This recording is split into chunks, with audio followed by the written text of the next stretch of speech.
پاکستان میں رہتے ہوئے نا میرے پاس لفظ تو نہیں ہے اس ٹاپک کے بارے میں بات کرنے کے لیے، پہ بولے بغیر نہ رہ نہیں سکتی۔ میں پہلے سوچ رہی تھی کہ اس اوتار کے بارے میں یا اپنی ویڈیوز کے بارے میں یا اپنے بارے میں کچھ انٹروڈکٹری ویڈیو بناؤں گی، لیکن جو کچھ پاکستان میں چل رہا ہے نا، it's just boiling my blood. C T بڑا اچھا کام کر رہی ہے کہ شوٹر سائڈ کر دیتی ہے، مار دیتی ہے ان لوگوں کو یا انکاؤنٹر ہو جاتا ہے، بٹ یہ ان لوگوں کی سزا نہیں ہے۔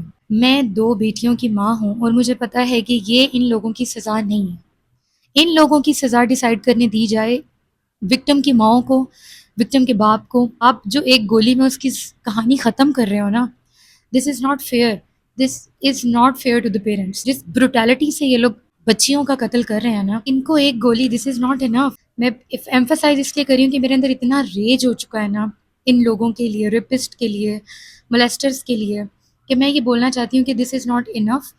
ان لوگوں کو پوری دنیا کے سامنے نا لٹرلی نشانہ بنایا جائے عبرت کا، تاکہ بہت زیادہ بھی آپ کہیں نا کہ اس پہ شیطان حاوی ہو رہا ہے تو اس کو پتا ہو کہ اس کا انجام کیا ہونا ہے۔ ان لوگوں کو تو ٹارچر سیلز کے اندر ڈال کے نا سے ان کے اوپر تیزاب روزانہ تھوڑا تھوڑا ٹپکایا جائے۔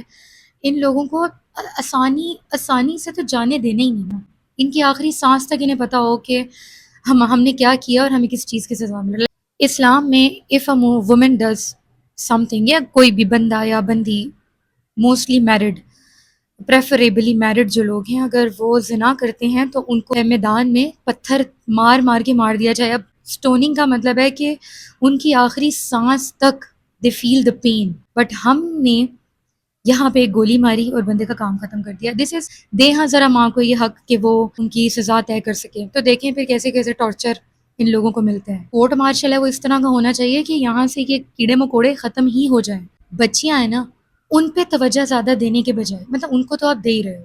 پاکستان کی سوسائٹی میں سب سے زیادہ تربیت اور سارا کچھ نا بیٹیوں کے تھرو ہی دیکھا جاتا ہے کہ جس گھر کی تربیت کیسی ہے، بیٹوں کو کوئی نہیں دیکھ رہا بھائی جان۔ پر مجھے خوشی ہے کہ جو آج کل کی مائیں ہیں وہ بڑی اویئرڈ ہیں، وہ ویل اویئرڈ ہیں، وہ ان کو پتہ ہے انہوں نے اپنے بیٹوں کو کس طرح سے براٹ اپ کرنا ہے تاکہ آگے جو ہے یہ والے کرائمز جو ہیں زیادہ تر نہ ہوں۔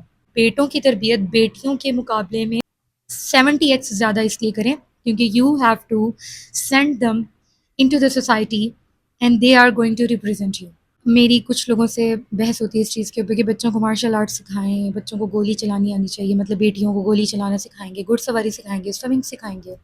بٹ دا کوسچن از کہ جو 2-3 سال کچھ وہاں کی بچیوں کے ساتھ زیادتیاں کر جاتے ہیں، وہ بیچاریاں اپنا دفاع کیسے کریں گی؟ بیٹیوں سے زیادہ بیٹوں کی تربیت مشکل ہے۔ بار بار اس لیے کہتی ہوں کہ جو لوگ بڑے خوش ہو رہے ہوتے ہیں نا کہ ہاں ہاں ہاں ہمارے تو ماشاء اللہ بیٹے ہیں، 7-7 8-8 بیٹے ہیں، very good, good for you, but in کو ایجوکیٹ کرنا بھی آپ کا کام ہے۔ یہ نہیں ہے کہ بس پیدا کر کے لائن لگا دیا بس، کیونکہ یہ تو لڑکے ہیں، ان کا کیا بگڑ جانا ہے۔ یہ جو باہر جا کے کر رہے ہیں نا، اس سے معاشرہ بہت بگڑ رہا ہے۔ آپ نے اپنی بیٹیوں کو، بیٹوں کو بھی یار، چھوٹے بچوں کو بھی نہیں چھوڑ رہے ہیں وہ۔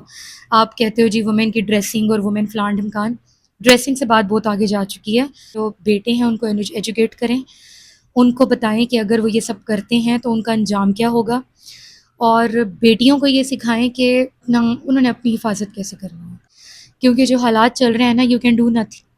اس وجہ سے آپ کو پورا ایج ہے کہ آپ اپنے بچے کو جیسے چاہیں پروٹیکٹ کریں، کیونکہ I am so done with every thing that's happening right now in Pakistan, and I am very much in tension right now کہ بنے گا کیا، آگے کیا ہوگا۔